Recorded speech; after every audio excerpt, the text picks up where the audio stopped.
আমার বিশ্বাস এই জমিনের মধ্যে আমি তওবা করলে আমার গুনাহ মাফ হবে না, কারণ আমি এত বড় পাপী, আমি এত বড় অপরাধী। আল্লাহর নবী কয়, যুবক রে তুমি তওবা করো, তওবা করলে আল্লাহ তোমারে মাফ করে দিবে। যুবক বলে, নবী গো, মায়ের নবী, আমার মতো পাপীরা আমার আল্লাহ ক্ষমা করবে না। আল্লাহর নবী বলে, যুবক রে তুমি তওবা করো, তোমারে মাফ করে দিবে আমার আল্লাহ। যুবক বলে, নবী গো, আমি শুধু কাপড়ের কাপড় চুরি করি নাই।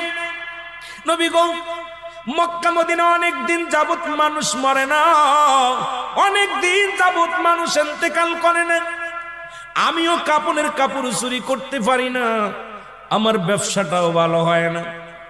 হঠাৎ শুনতে পারলাম পার্শ্ববর্তী এলাকার মধ্যে একটা মহিলা মারা গেছে, সুন্দরী এক যুবতী মারা গেছে।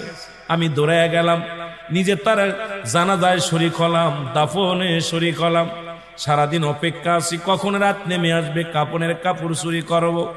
সব মানুষ যখন রাত্রে খাওয়া দাওয়া করে নির্জুম হয়ে গেল, আমি আস্তে আস্তে করে গোরস্থানে ঢুকলাম। গোরস্থানে ঢুকিয়া আস্তে আস্তে করে কবরের মাটিগুলো সরাইলাম, কবরের মাটি খুঁড়িয়া নবী গো, আল্লাহর নবী দেখতে বলে, যুবক তুমি কি শুনাইলা? যুবক বলে, মায়ার নবী গো,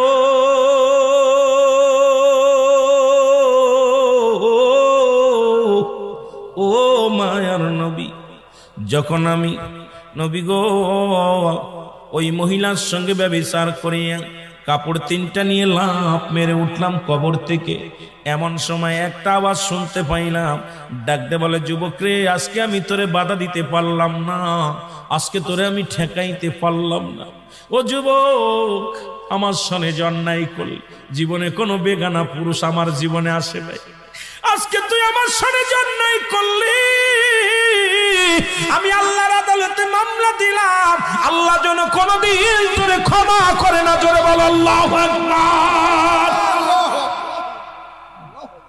আল্লাহর নবী বলে, যুবক রে তুমি দূর হয়ে যাও, আমার কদম থেকে তুমি দূর হয়ে যাও, এত বড় অপরাধ তুমি করছো, এত বড় অন্যায় তুমি করছো, আমার কদম থেকে দূর হয়ে যাও। যুবক বলে, নবী গো, আপনি রহমতের নবী, আমারে দূরে ফেলে দিবেন না। মায়ের নবী,